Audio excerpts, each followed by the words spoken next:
இரண்டாவது தசகம். முதல் ஸ்லோகம். ஓ குருவாயூரப்பா, தங்களுடைய ஒவ்வொரு அவயவமும் இணையற்றது. கிரீடம் சூரியனை காட்டிலும் ஒளிமிக்கதாக இருக்கிறது.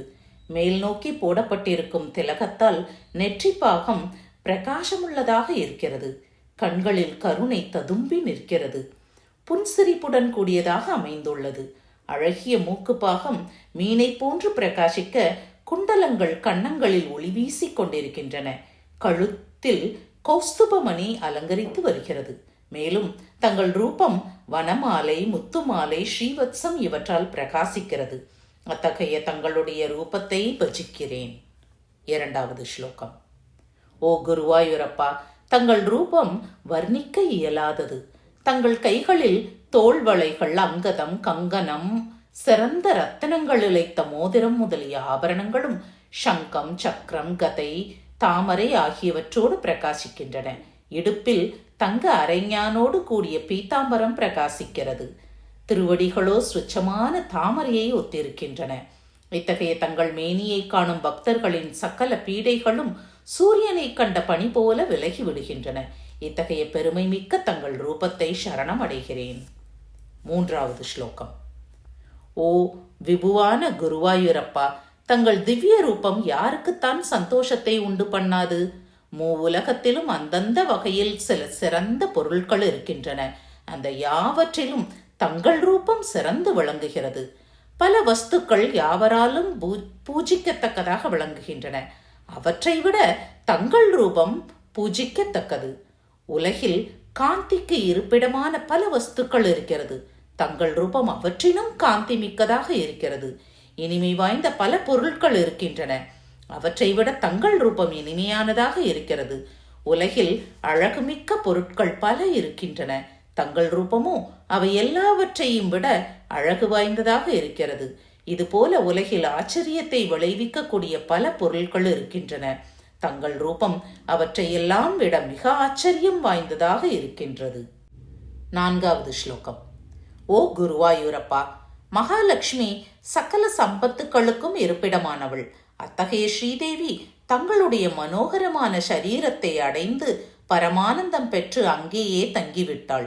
இந்த ஆனந்தத்தின் காரணமாக அவள் தனது பக்தர்களிடத்திலும் அதிகம் தங்குவதில்லை.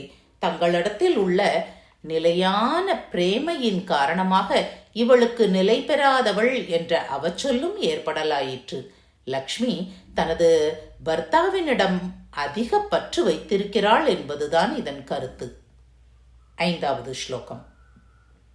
லக்ஷ்மிபதியான ஓ குருவாயூரப்பா, தங்களை பற்றி தியானத்திலும் நாம சங்கீர்த்தனத்திலும் ஈடுபட்டுள்ள பக்தர்கள் கூறும் தன் கணவரை பற்றிய பேச்சில் பரிவு காட்டியவளாய் நித்திய வாசம் செய்கிறாளன்றோ அந்த ஸ்ரீதேவி. முன் ஸ்லோகத்தில் மகாலட்சுமி தன் கணவருடைய அழகில் அதிகம் ஈடுபட்டிருந்தாள் என்றார். இதில் பகவத் குணங்களை கூறும் பக்தர்களிடத்தில் அதிகம் ஈடுபட்டவள் என்கிறார். ஆகையால் இருவகையிலும் கணவனையும் பக்தர்களையும் தவிர்த்து பிறரிடம் நிலை பெற்றிருக்கவில்லை என்பது தெளிவு. ஆறாவது ஸ்லோகம். ஓ குருவாயூரப்பா, தங்கள் ரூபம் சௌந்தரியமாகிற அமிர்தத்தை வருஷிக்க கூடியதாகவும் பரமானந்த ரசமாகவும் மனதை கவரக்கூடியதாகவும் அமைந்திருக்கிறது. அத்தகைய ரூபத்தை பற்றி கேட்போருடைய மனம் திரும்ப திரும்ப அதை கேட்கவே அழைக்கின்றது. தங்களுடைய சரீர லாவண்யம் வர்ணிக்க முடியாததாக அமைந்திருக்கிறது. ஏழாவது ஸ்லோகம். ஓ குருவாயூரப்பா, பக்தி யோகம் சிறப்பு வாய்ந்தது. மிகச் சிறப்பு பெற்றிருப்பதாலேயே பக்தி யோகமானது மற்ற கர்ம யோகம், ஞான யோகங்களை காட்டிலும் மேம்பட்டது என்று யோகீஸ்வரர்கள் கூறுகின்றனர். அத்தகைய அன்பின் சிகரமான பக்தி யோகம் அழகிற்கே இருப்பிடமான தங்களிடத்தில் சிரமமின்றியே அடையக்கூடியதாக அல்லவா இருக்கிறது. எட்டாவது ஸ்லோகம். ஓ குருவாயூரப்பா, கர்மாக்களோவெனில் நித்திய நைமித்திகம் போன்று பல வகைப்பட்டன. அவைகளை நிஷ்காமமாக, அதாவது எவ்வித பலனையும் கோராமல் செய்வதால் சித்த சுத்தி ஏற்பட்டு வைராக்கியம் உண்டாகி ஞானம் உண்டாகும். இது காலம் கடந்தே பலனளிக்க வல்லது. உபனிஷத்துக்களின் பொருளை கேட்டு கிட்டிய ஞானமும் மோட்சத்தை அளிக்கும். ஆனால் இந்த ஞானத்தால் ஏற்படும் பொருளோவெனில் இந்திரியங்களுக்கு புலப்படாதது. அதனால் சித்தத்திற்கு அதன் மூலம் கிடைக்கும் ஞானம் சுலபமாக கிடைக்கக்கூடாததாக இருக்கிறது. ஆகையால் தங்களுடைய பிரேமாதிசயமாகிற பக்தியே எப்பொழுதும் இன்பத்தை அளிக்கக்கூடியதாகவும் சிறந்ததாகவும் இருக்கிறது. 9வது ஸ்லோகம்.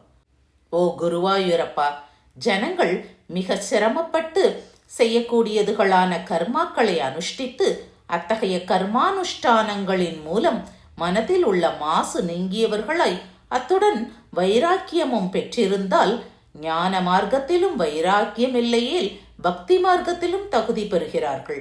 அதனால் என்ன பிரயோஜனம்?